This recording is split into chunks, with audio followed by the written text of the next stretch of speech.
Okay, karibu katika episode ya 5. Tunasonga mbele pale ambapo tulikuwa tumekomea katika episode ya 4. Ni mara baada ya kumuona Mwamba Ilan akiwa amesikia mlio wa simu kutokea katika simu ya Mwamba Johnson. Hasa yule bidada ambaye ni mzimu ambaye yuko ndani ya Mwamba akawa ameshtuka kwamba huu ndio mlio ambao aliusikia siku ambayo alikuwa anapoteza maisha hapa duniani. Lakini kumbuka kwamba mwanamama naye alikuwa akifanya upelelezi wake kutaka kujua kifo cha yule bidada ambaye alikuwaga ni dancer. Sasa alikuwa amefika katika ofisi akakutana na Mwamba Johnson. Mwanamama naye alimchukulia huyo hapa kama first suspect, yani mtumiwa wa kwanza. Ikabidi kuanza kumfukuzia. Lakini wakati huo na Mwamba Ilan naye alikuwa anamfukuzia huyu jamaa kwa sababu amesikia mlio wa simu kama anaujua. Lakini mwanasheria naye wakati anaendelea kumkimbizia huyu Johnson, kwa bahati mbaya Mwamba Ilan alikuwa anataka kugongwa na basi. Mwanamama akaweza kumsaidia Mwamba. Sasa kumbuka, wakati matukio haya yote yanafanyika, Mwamba alikuwa amevaliwa na ule mzimu. Sasa ule mzimu ukawa umetoka katika mwili wa jamaa, na baadaye jamaa fahamu zinarudi, anagundua kwamba mwanamama naye alikuwa ameweza kumsaidia pindi alipokuwa anataka kugongwa na basi. Sasa mwanamama anataka kujua chanzo cha mtoto wake, kwa nini kila wakati anavaliwa na mizimu. Basi mchungaji alikuja kugundua kwamba ni kama kuna kibatari fulani cha kiganga kilikuwa kimewashwa, na ndicho ambacho kilimpatia jamaa uwezo wa kuweza kuona mizimu na mizimu kutumia mwili wake. Sasa wazo alilolitoa mchungaji ndio lilikuwa la kuchekesha kidogo. Mchungaji akatoa wazo la kumtafuta mganga eti wamfanyie tambiko Mwamba, ili sasa hiyo roho ambayo imemvaa mtoto wake iweze kutoka, asiwe anaona mizimu wala kutumiwa na mizimu. Hasa huku upande wa pili, mwanamama Ilan akiwa anamhudumia Mwamba baada ya kumwokoa kutokea katika ajali, alikuwa akimfunga kidogo kibandage. Lakini mwanasheria naye akaanza kuuliza, ni kwa nini ulikuwa unakimbia ovyo ovyo katika barabara? Mwamba akasema,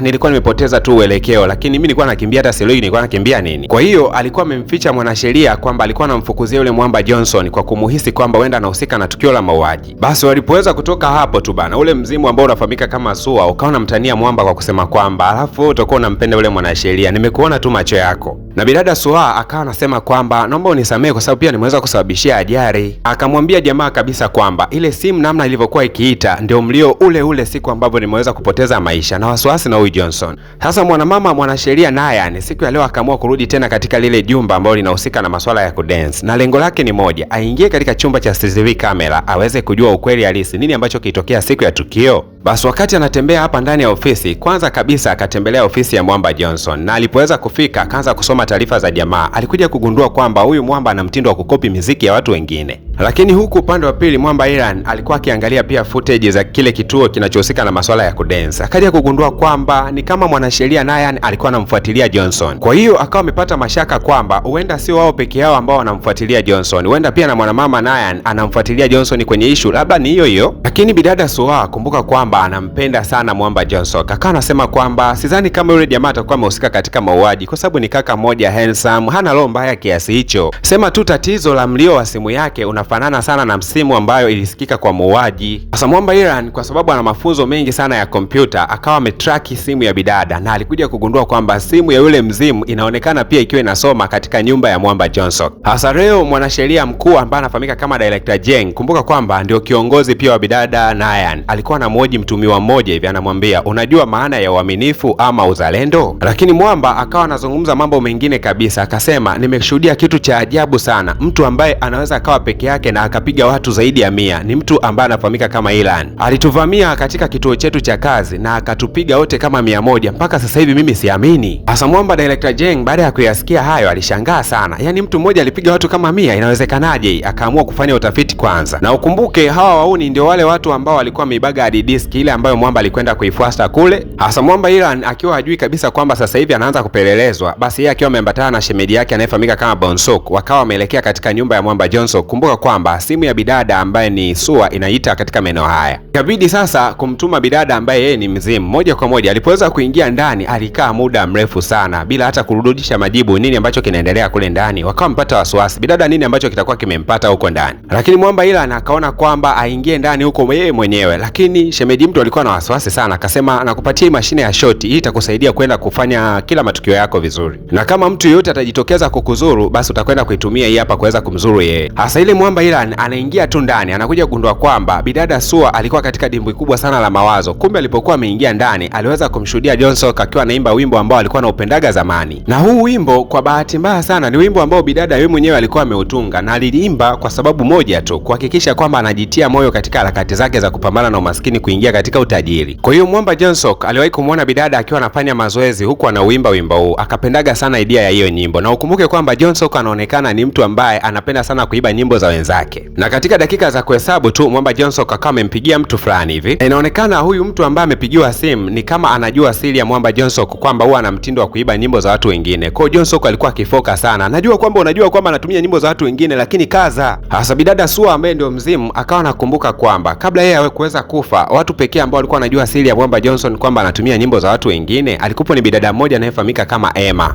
Kwa hiyo anahisi kwamba huenda mtu aliyekuwa amepiga simu pale atakuwa ni bidada Emma akimwambia mwamba kwamba anajua siri yake ya kutumia nyimbo za watu wengine. Na huyu bidada Emma alikuwaga ni rafiki wa karibu sana na bidada Sua, na wakati mwingi alikuwa anaelekezwa sana na Sua namna njema ya kuweza kuimba. Kwa hiyo wanahisi kwamba huenda bidada Emma ana harakati za chini kuhakikisha kwamba anakwenda kumumbua Johnson kutokana na hiyo tabia yake ya kuiba nyimbo za watu wengine. Lakini baada ya hapo mwamba Johnson akawa anampigia mtu mmoja simu na kusema kwamba anahitaji tuonane usiku wa leo. Sasa wakapata wasiwasi kwamba huenda jamaa anafanya haya mawasiliano lengo ni kummaliza bidada Emma. Basi leo wakaamua kula naye sahani moja kuhakikisha kwamba jamaa watamfuatilia kila hatua ambayo atakuwa anaipiga. Lakini wakati mwamba anaondoka tu ikasikika hodi. Kuja kutazama mlangoni wanagundua kwamba ni yule mwanasheria Nayan.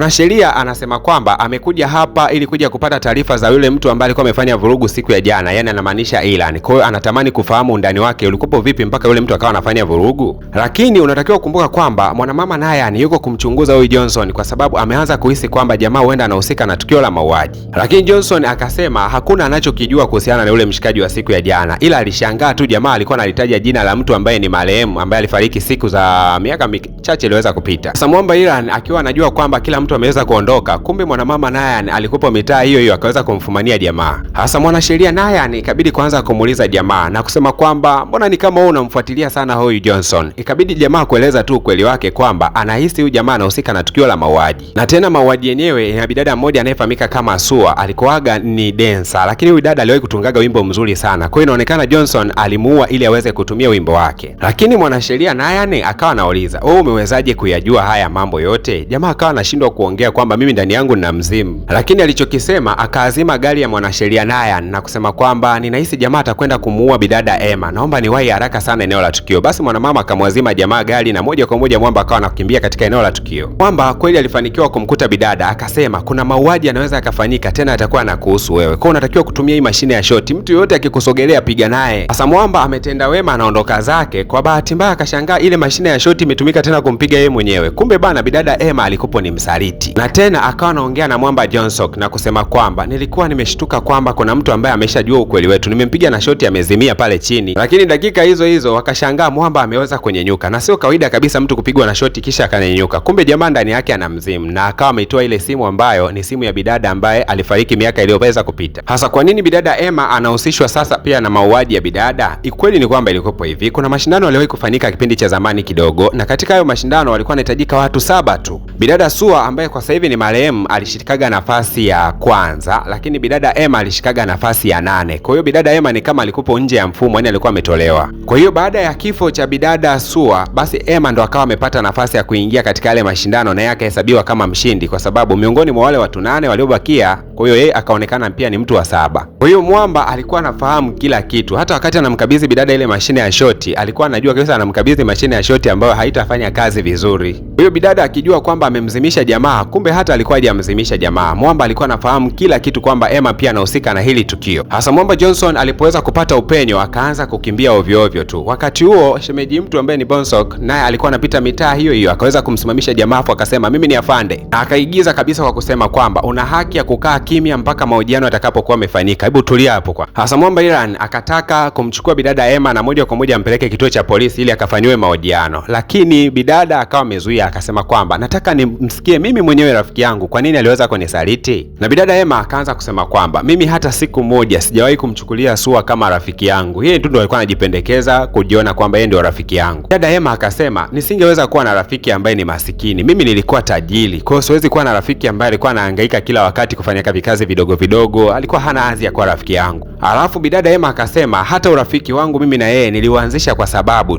bidada alikuwa na kipaji, anapendwa. Kwa hiyo nikajua kwamba kama nikiwa jirani na yeye itakuwa ni rahisi zaidi kumfanyia tukio lolote lile ili kuweza kumshusha. Hasa kweli ni kwamba bidada Emma alikuwa anafahamu kabisa tabia ya mwamba Johnson kwamba ana mtindo wa kukopi nyimbo za watu wengine. Na kwa sababu wimbo wa bidada Sua ulikuwa ni mzuri sana, Emma ndiye alikuwa ameuchukua na kumpelekea Johnson na kumwambia kwamba huu ni wimbo wa bidada. Kweli kweli Mwamba Johnson aliposikia ule wimbo alioletewa na bidada Emma aliupenda sana, akasema wimbo nimetokea kuupenda sana huu. Alafu pia bidada Emma ndiye aliyefanya mchakato wa kuhakikisha kwamba wanafunzi wengine wote wanaanza kuonesha chuki kwa bidada ili aweze kufukuzwa katika kile chuo, na ni kweli kabisa bidada alikuwa amefukuzwa katika chuo kama unakumbuka mwanzoni kabisa. Kwa hiyo bidada Emma kwa sababu alikuwa anaigiza kama rafiki feki kwa bidada, akawa anamtembelea sasa kutaka kwenda kumpa pole rafiki yake kinafiki kwamba rafiki yangu unaendeleaje baada ya kufukuzwa chuo. Hasa yeye akizania kwamba bidada Sua atakuwa na huzuni, akakuta bidada Sua anaendelea kutabasamu tu, na kumbe Sua alikuwa anatabasamu mara baada ya kuweza kuwasiliana na mama yake mzazi. Hasa ndo ile asila ikawa imejijenga katika moyo wa bidada Emma, akawa anawaza kwamba nilijua utakuwa na huzuni, kumbe una furaha bado. Akawa ndo amemsukumiza pale kutokea juu kabisa ya ghorofa. Na wakati huo huo Mwamba Johnson naye alikuwa anakuja katika mitaa hiyo hiyo, ndo aliweza kushuhudia tukio zima kwamba bidada Emma aliweza kumsukumiza bidada kuelekea chini kabisa ya ghorofa. Sasa Emma kwa kuwa anafahamu mambo mengi sana kuhusiana na Mwamba Johnson kwamba ana mtindo wa kuibaiba nyimbo, akasema kama ukitoa siri yangu na mimi nitatoa siri yako kwamba wewe una mtindo wa kutumia nyimbo za watu wengine. Mwamba akiangalia tukio lake la yeye kuiba nyimbo za watu wengine alafu na tukio la mauaji anaona havifanani kabisa. Kwa Johnson akawa hana namna yoyote isipokuwa kukubaliana tu na bidada Emma kutunza siri hiyo. Na bidada Emma akamwambia Johnson kaweze kuitunza ile simu ya bidada Sua. Ndio maana simu ya bidada Sua ilikuwa inasoma location yake katika nyumba ya Mwamba Johnson, lakini sio kwamba yeye ndo alihusika katika mauaji. Bwana ndio kwanza mambo yanachangamka. Unadhani nini maamuzi ya bidada Sua mara baada ya kusikia namna ambavyo rafiki yake alikuwa akimnafikia? Lakini nini ambacho kitakwenda kujili baada ya hapa? Na kabla hujaenda hata mbali, wakati tunaisubiri episode ijayo, hebu sikia hii. Hivi unajua kuwa PVP Media Max katika kitengo chake cha IT wanatoa huduma ya kuuza channel za YouTube ambazo zimekuzwa na PVP Media Max, lakini pia wanatoa huduma ya kukuza channel kutokea subscriber 0 mpaka subscriber 1000 ndani ya siku moja tu. Alafu ile changamoto inayowatesa wengi kufikisha masaa 4000, basi changamoto hiyo inatatuliwa ndani ya siku 2 tu, kama tu ukishirikiana na PVP Media Max. Mamia ya watu wameshashtukia mchongo na watu wanatengeneza mkwanja mzito. Kama ujui utafungua channel ya YouTube na uelewi nini cha kwenda kufanya, tunafundisha namna ya kutumia AI, yaani video ambazo unatengeneza wewe mwenyewe pasipo hata kuweka sauti yako wala picha. Hizi video zinajitengeneza zenyewe kwa kutumia maandishi tu. Nilidhani radi inagonga juu ya paa mpaka niliposikia ikigonga chini ya ardhi, na pale kwenye maji ya barabarani kitu kilining'inia kama kamba, lakini kilikuwa ni ngozi ya nyoka imeandikwa jina langu.